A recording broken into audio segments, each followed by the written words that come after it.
Hello, my name's Hugh, Garry. I'm from a company called Story Things, which is based across the corridor there. And today I'm going to be talking to you about non-storytelling and the importance of context. I'm going to be talking to you about some of the projects that I worked on. The first one being a film called Frank. The second one being a film called American Interior, which is wonderful. And the third one, if I've got time at the end, I'm going to talk to you about some of the stuff that I did for the LCD sound system film, Shut Up and Play the Hits. So, as you probably gathered, times are changing. 20 years ago, maybe even 30 years ago, if you were to go to see a film at the cinema, the chances are you heard Barry Norman talking about that film on film 80, 85, whatever it was. Or you might have heard a very young Mark Comeau talking about it on Radio 1, or read about it in a magazine, or seen the film poster. They're the main ways that you would have found out about the film. And things have changed because new things came along. And these new things are generally seen as distractions by most people. They're distracting people from going to the cinema, which means it's not so easy to get people's attention because their eyeballs are in different places. So, you know, you struggle with your magazines, you struggle with your posters, you struggle with your radio and your TV. But other people see it as an opportunity. And that's kind of what I'm going to talk about today. That's what more people are talking about here today. So we're going through this change, and people always imagine change as being something that this is the old world, and then the new world happens. And it just doesn't happen like that. You know, for years and years and years, many things have gone through change. And I like to use the bridge as a metaphor for change because we're kind of probably about 10 or 15 years into this change, which might take 30 years to happen. You know, it took cinema about 30 years to find its place, probably it took TV about 30 years to find its place. And we're just going through this change now, so you know, if any of us sat here going, oh, this digital revolution, I've missed it, you're still really early, don't worry, honestly, the bus hasn't left. So, I'm going to talk to you about context first, and at Story Things there are three things that are really important to us. The first one is attention, the second one is behaviours, new behaviours that come along, and the third thing is about circulation and how stories circulate. So attention is really interesting because we used to have quite rigid patterns of attention, and I kind of call it container-shaped attention because our attention was dictated by the containers that the media came in. So, for example, the cinema films are about 90 minutes because people thought that's about as long as people could sit in a cinema without them getting, you know, really frustrated and uncomfortable. You know, TV shows always come in 30 minutes for soaps and 15 minutes for news and, you know, 90 minutes for a film or an hour for a drama. The CD's length is, oh God, what is it? It's 78 minutes, I think. And the reason the CD's length is 78 minutes is because when the CD was being designed by Sony, the chairman of Sony wanted a CD big enough to hold Beethoven's Ninth, I think it was, and that was 78 minutes long. So they brought him a CD, it was about this big, and they said, how much music can you fit on that? They said 60 minutes. I went, no, need a bit more, need Beethoven. So the length of the CD dictated by Beethoven. Unbelievable. So our attention patterns were based by these containers that will contain content. And that's kind of changed. So now we have things like Vine, which is a really small attention grab, 6 seconds. So that's a new form of attention. Okay? But we also binge watch. We can spend entire weekends binge watching box sets and things like that. So our attention has gone, you know, whereas it used to be 50 minutes, 30 minutes, 45 minutes, a 7-inch to 12-inch, you know, the album. Now it can be anything from 6 seconds all the way through to watching something for an entire weekend, and it can be less than 6 seconds, as I'll show you a little bit later. So we're kind of living in this new age where we have to monitor our attention. We have to think about our attention all the time. I show you this because in the top right-hand side it says 9-minute read, which is really interesting because people make decisions now based on how much attention they want to give something.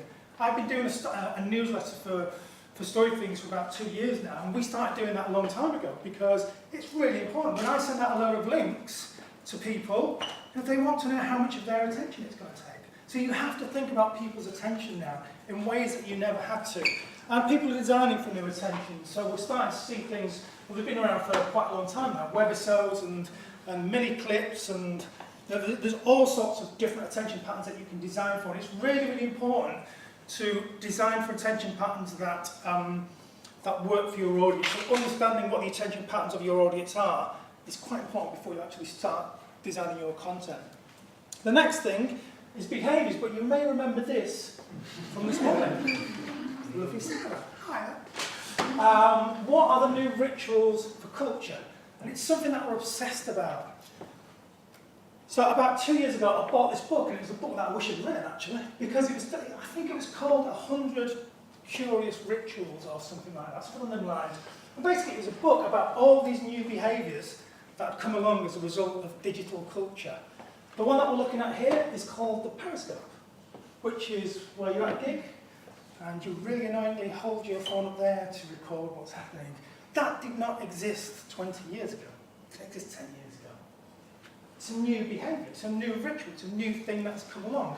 And there are some incredible ones in there, things that I didn't know about. Apparently there's this one where, I've not experienced it yet, but there's lots of boardrooms now in America that if you don't move within the room, the lights go off. So in the middle of meetings, when people aren't particularly moving, the lights go off, so everyone goes, way! There's the monkey, which is when you're talking on the phone and you don't know what to hear, so you're covering your mouth. There's one, I can't remember the name of it, but it's the people who live in London, and they have their Oyster card in the bags, and they can't be bothered taking it out, so as they walk up, they go, curious ritual. So these new behaviours are coming along all the time, and they're really important. So an example of a new behaviour is pledging. Because 5 years ago, we didn't really pledge to see films being made. As you were saying before, it's kind of really big in America. It's not as big here, but it's kind of getting bigger and bigger. Binging is relatively new behaviour. We do it a lot more than we used to. This is really interesting. This is called slow TV. And slow TV is huge in Norway, believe it or not. I think this was a 12-hour train ride. So it's a live TV show that lasts for 12 hours. And this is about the third or fourth one that they did, because before that they did a ship that went around the fjords and lasted 3 days. And something like 75% of the people in the country watched it. Which is just incredible. Slow TV, it's a new behaviour that's coming along. This is a newish behaviour. This happened about a year and a half ago. Beyonce just dropped a new visual album, so there's 2 new behaviours there. A visual album and dropping an album with no advance warning. 10 years ago, if you would have said to a record company executive, I want to make this album, but I don't want to tell anyone it's out. I don't want any advertising, I don't want any interviews, nothing. We're just not going to tell anyone, we're going to put it out. He would have said, you're insane. And the day Beyonce did that, virtually broke the internet. So again, a new behaviour. And it's really important that you understand your audience's behaviours, because it's quite hard to get your audience to adopt new behaviours. They can do and they will do, but you have to have a really, really good incentive on the other side for them to adapt to that new behaviour. So really understanding what your audience's behaviour and designing for them is good to do. And the final thing is circulation. So there used to be this rule called the 99-1% rule. And it's about, people who get involved with things. And the theory used to be that 1% will be heavy contributors, will get involved in something, will get their hands dirty in a project that you're on. 9% intermittent contributors, users who, mostly kind of lurkers, but occasionally they'll contribute. The 90% are people who just simply observe, they're just watchers, they don't do anything. And that slowly changed, because these became more popular. And the BBC did a report in 2012 which says, no, this is how it works now. So that 90% is now 23% passive. So only 23% of people who sit there and lurk and don't get engaged in any way whatsoever. 17%, that former 1%, do it quite intensely. The middle section is 60%. And that's because it's got so easy over the last few years to get involved. And you can get involved in many different ways. Some of the new behaviours allow you to get involved. If I would have said to you 5 years ago, I liked that, I pinned it, I retweeted it, you would have thought I was mad. But that's what that 60% is. And 16% of that 60% is reaction, 44% is initiation, people doing things off their own back.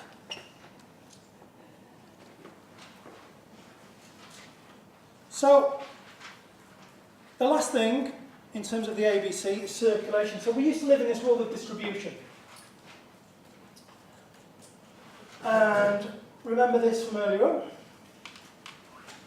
So the top is classic distribution. You know, the film company would make a promo video, they would give clips to film 85 or 80, whatever. They would do interviews, they would, still going on today. But this new world created an incredible opportunity. We now live in this world of circulation. And circulation is a hybrid of top-down and bottom-up. It's a hybrid of everything that you see at the top, plus everything that we talked about just a moment ago in terms of people getting involved. It's when the two worlds collide. And I'm going to give you a few examples of what circulation is. So this is classic.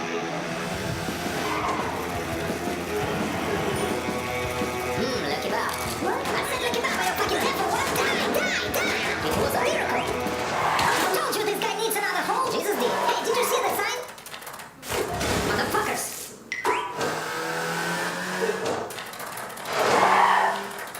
Pass me the salt. Don't have to say. This is a robbery. Yeah, kind of.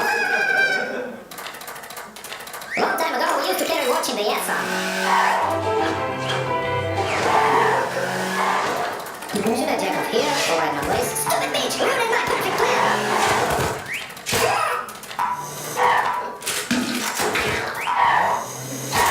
Hey, park your car right!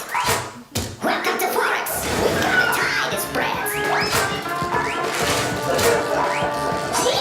Are you okay? I'm super! Thanks for asking! Honey, I've got your iPhone. That's circulation.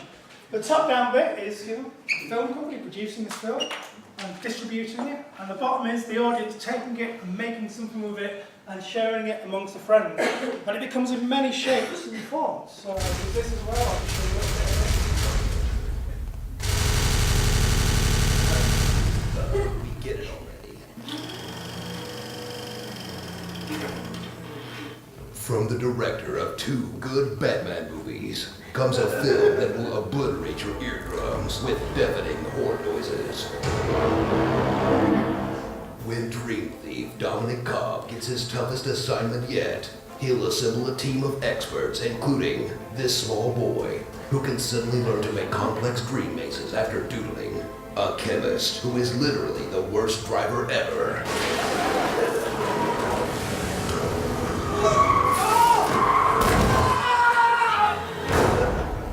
And a sidekick whose only job is to explain the plot. In a dream, you can cheat architecture into impossible shapes. 5 minutes in the real world gives you an hour in the dream. In the dream state, your conscious defenses are lower. You can't wake up from within the dream unless you die. Wrong. You get the drift. Classic circulation. The trailer comes out, the film comes out, someone takes it, does something with it, shares it with the friends. This, before we were talking about attention, and we have many different kind of sizes of attention. How's that for incredibly short piece of attention? Film plot explained badly. You got that? No. No? It's Jaws. Yeah. You don't need a big one. Did you know Grand Budapest Hotel is on? Do you know there's 30 different versions of Grand Budapest Hotel? This one alone has 236 reviews, but there's others that have 600, 700, 800 reviews. Circulation. Even this is circulation. So are these.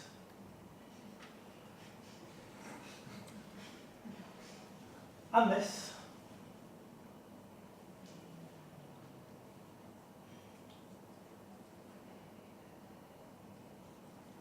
It's a very small thing, but a very big thing.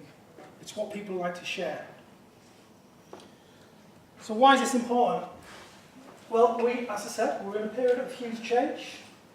We need to design for new attention patterns, we need to design for new behaviours, and we need to design for a world of circulation, not distribution.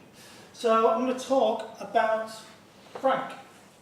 For 6 months, I was John Burroughs. Sorry, has anyone seen the film Frank? If you have, just put your hands up. Okay, if you've not, it's now on Netflix. You really should see it. It's an absolutely brilliant film. If you want to download it from iTunes and give the filmmaker some money, you're more than welcome to do that as well. So I was the main character of the film. I was John Burroughs. The interesting thing was I was John Burroughs for 6 months before the film started. I played the part of John Burroughs right up to a moment in the film. The film starts with John Burroughs on the beach tweeting, and I played the part of John's life 6 months before the film, right up to that moment. So I'll just tell you a little bit about John. So this is John. He's kind of a bit of a rubbish musician. He really loved to live in a town that looked like that, but really he lives in a town that looks like that, unfortunately. He lives in a dull seaside town. This is Frank. Frank is based on many different characters. The papier-mâché head comes from a former character from Manchester called Frank Sidebottom. But it's not just about Frank Sidebottom, it's about many other people. For example, Captain Beefheart. Captain Beefheart spent a year recording an album in this house and only allowed the people working with him, he never let them leave and made them eat soybeans, nothing but soybeans for a year. This is Daniel Johnson, who is this really incredible, brilliant, bizarre musician who had several breakdowns in his life, and it's kind of partly about him. So I started working on that film probably 2 years, no, about 18 months before the film first came out. Film 4 came to me, asked me if I wanted to do some work on it. We talked about the opportunities there. We realised that Twitter is used to tell the narrative in the film, so we said, okay, well that's the platform maybe we should do it with. So I spent some time while still filming the film on set, shooting what John would have taken photos of, because he was on the set. He was in the, he was making the album with the band. And it was a great opportunity for me to give the film goer an extra bit of depth and an extra bit of interest and paint a real picture, a broader picture of the location, which is an incredible location in Ireland. So you could get really nice pictures like this. It's not featured in the film, but it gives you an understanding of what it means, what it feels like to be locked up in a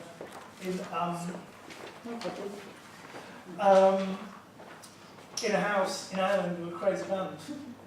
This is John's book. So this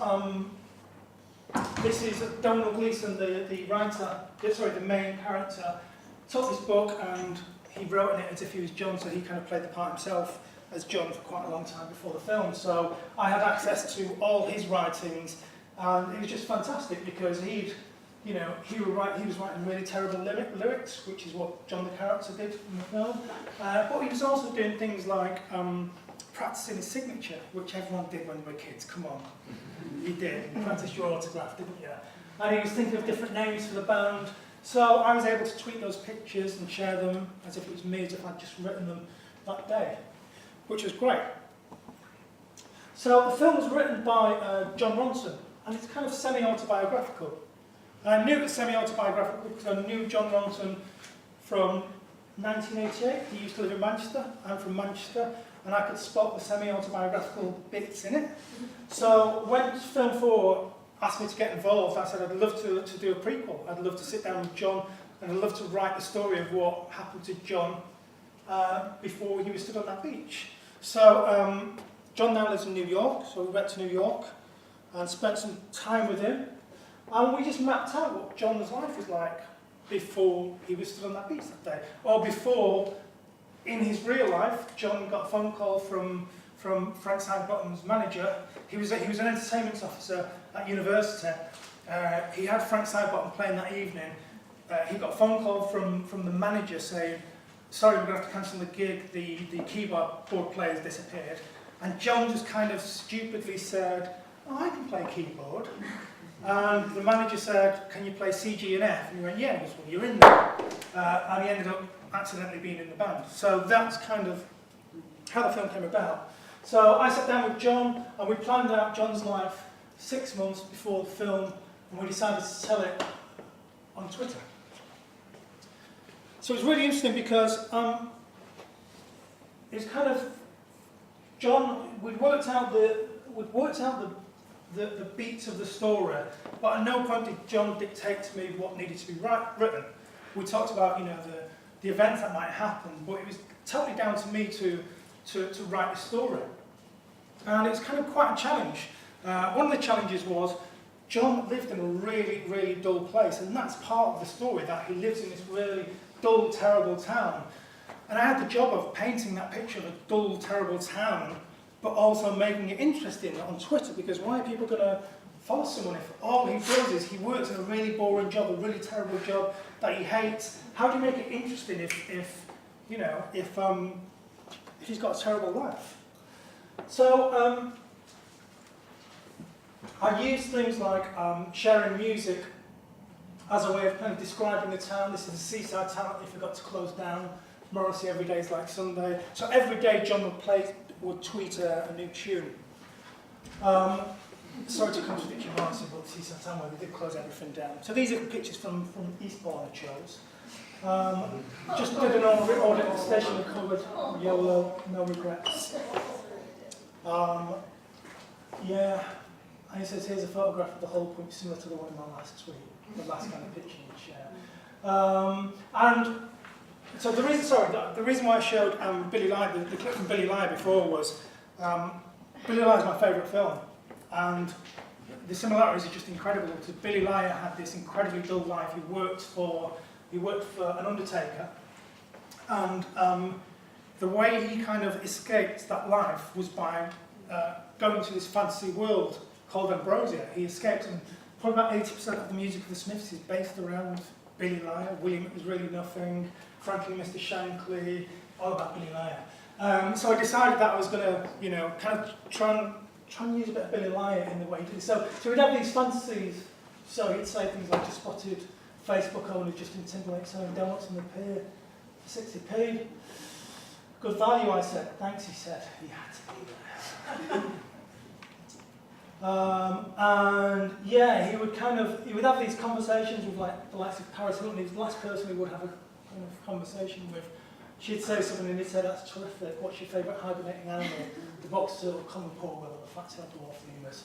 Just kind of really weird, inane conversations. Hey, you two, I want to look up where the streets are. I want to know name on Google Maps. You have the postcode. Hi James Blunt, I lost my keys, found them again, just what you might want to know.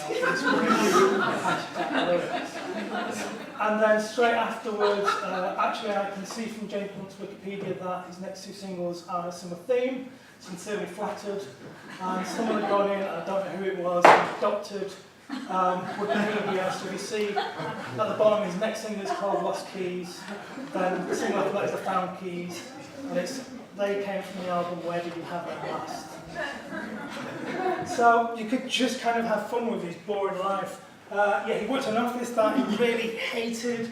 So he, every lunchtime he would do these kind of quizzes where he would do lunchtime album sleeves. Does anyone know what album that is? Primal Scream. Primal Scream? No? Nirvana. It's virtually a photograph that of the album sleeves. And he did all sorts of them, and he would do these drawings. Hi Justin Timberlake, as requested, a portrait of you opening 18 frogs, deal or no deal. So just getting into conversations with these famous people and creating this fantasy around this really, really dull, horrible life that he had. But it wasn't just that. There were other ways to tell the story of his frustration in the life that he had. The music that he chose. So every day we'd upload a track to a service called This Is My Jam. And it was really brilliant to do that because not only did it, basically what I managed to do over a long period of time, over 6 months, was tell the story of John's changing musical taste. So he started off, apologies for Coldplay fans, if there's any Coldplay fans in the building, but originally his music tastes were quite vanilla. And as he wanted to be loved more and more by the band, he got into more and more experimental music. And you can see the gradual change in his music tastes over 6 months worth of music that is now online there to be found wherever you want to. So Born of Frustration is, you know, it's kind of like, you know, the mixtape. I mean, mixtapes tell a story. Music's just the mixtape of his life. Whole of the Moon, London Calling the Day. You know, he was going on a road trip to London, and it kind of looks like that. It's, you know, 6 months worth of tunes telling the story. So that's not all we did. We did a few other things. We did a game, which was, because a lot of the film is about rock mythology, we created this game where we were taking lots of myths and stories from rock, and it was a simple multiple choice game using Google Maps. And yeah, we just had loads of fun. Kind of the most fun part about that was not just building the game, but coming up with the wrong answers, because I don't know, you just, you know, where's this? I am the walrus. 4 more successful than average Liverpudlians, or Dea Si Luap, which if you read backwards is always there. Well done. We created a meme generator, whereby you can make your own memes, and we created this playlist generator, which was kind of like a play on the Now albums, but you know, you could choose. Basically, you would tell the world what really boring thing that you would do. So if you were grouting in the bathroom, it would be called Now That's What Frank Called Bathroom. You would hit send, and Frank would compile a playlist for you that you could share with your friends. And that playlist was based on me sitting down with John and the filmmakers and really, really understanding what a database of the music that inspired the film came from. So it's just a really, you know, brilliant resource for telling the story of the music. We also did lots of GIFs. So this is quite interesting. We did GIFs, and we gave them out as an exclusive. We created them quite a while before the film came out, and then we spoke to lots of the music press, so the film press, and just, you know, saw who wanted the GIFs most. And I can't remember who got them. I think it might have been Empire or something like that. Anyway. So, anyone know what the name of that drink is? It's no secret, is it? So the reason I show that is because the design of the Coke bottle is absolutely genius. When it was originally designed, Coke basically wanted to drink that in the dark. When you reached out and took the bottle, you didn't even have to see the bottle, you just felt it and you knew it was Coca-Cola, which is a really, really wonderful idea.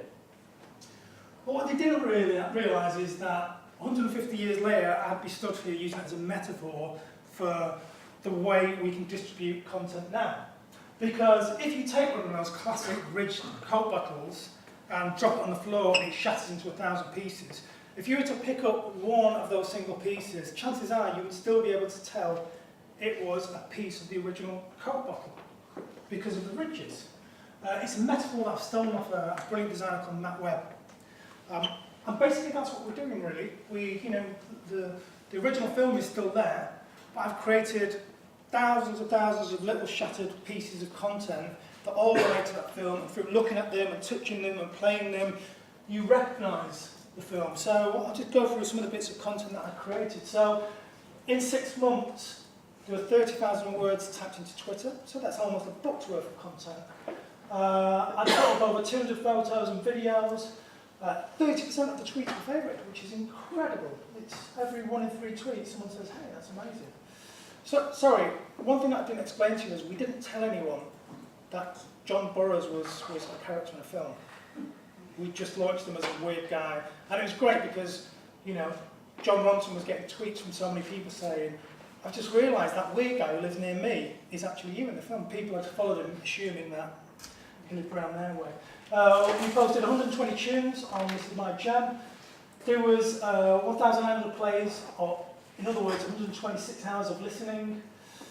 There was 6,000 Where Frank's Game played, and 1,000 of those album generators made. 600 memes made. So that's all those little bits and pieces, are shattered little bits of the Coke bottle, which connect with the audience. And connect with the audience in a different, new way. And it didn't cost that much money to make. It can be done relatively cheaply.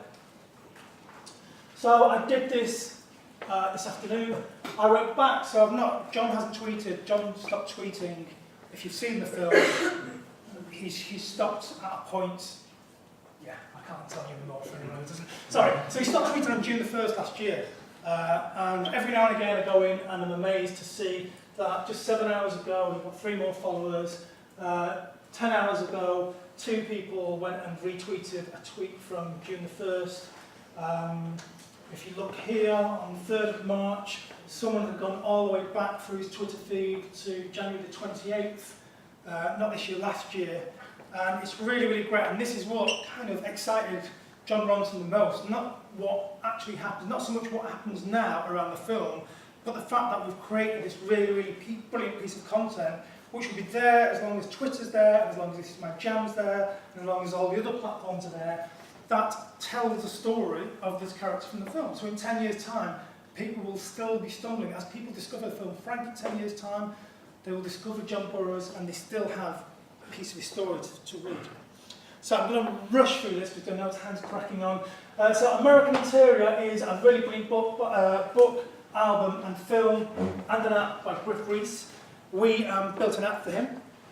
And it's the story of John Evans, who is he's a Welshman who in 1870 travelled across America looking for a tribe of Welsh-speaking Native Americans. And the reason why he was looking for that tribe is because the theory is that America wasn't discovered by Christopher Columbus, but was discovered by a Welshman called Madog in 1170. Okay. So John Evans travelled to America, which at the time was probably like space travel today. He went over there in a coracle and inadvertently ended up mapping most of America. So when Griff was making this film, album, book, app, he went over on an investigative tour, he calls it. And it's a really, really brilliant, just like the 6-month project for Frank, it's a really, really great example of long storytelling. Because he was kind of getting sick of touring, the way bands traditionally tour, so he wanted to follow a story. So he stopped and played at all the places that John Evans played and learned a little bit more. So he was doing his research as he was touring. And as he was doing the research, he was taking lots of photographs and videos, and he was putting them on Tumblr. So the film, the project started a year beforehand. Traditionally, we have quite rigid release schedules. You release the trailer, you release the film poster, and then the film comes out, and then the DVD comes out. So Griff was taking this 18 months in advance, and he was talking about this film when he was sharing it a long time beforehand. So the app was called 100 Unread Messages, and we called it that because there's a track on the album called 100 Unread Messages, and he had so much content that we decided to build the story in through these 100 messages. And we wanted to create something that felt quite different, so there's quite a lot of exclusive content in there that told the story in another way. We had, so basically there was photographs in there was videos in there was GIFs in there was text in there, and there was clips of Griff reading the audiobook. What was great about it is that he did the investigative tour about 18 months beforehand. He released the album, film, book, app 18 months later, and the story is still being told because now as he tours, he is still telling the story 12 months later. And what he does is if you've never seen him tour, he's brilliant. He does PowerPoint, believe it or not, and he does a PowerPoint telling of the story, and he uses the app to swish through the story, which is great. I've got a really great review in The Guardian. He said it wasn't full of whiz-bang things, but it was just a great piece of storytelling, which was the aim, which really pleases us. And it was just, like we said about Frank, it was great because it was a long storytelling project. We're not great fans of if someone comes to us and says, can you create an experience or can you do something which will get loads of attention on Facebook and Twitter for a very short time, a big spike, but no one will care about it in a week. We're just not gravitated towards them things. Finally, very quickly, Shut Up and Play the Hits. Again, another brilliant music film about the last days of the LCD sound system. So these are these kind of gifts, but the special gifts are called cinegraphs, where you freeze a little part of it. And this was 2011, I think I did this. We distributed some of these, which was real fun. but we also made the first ever gift poster, which I think Inception claimed theirs was the first ever gift poster.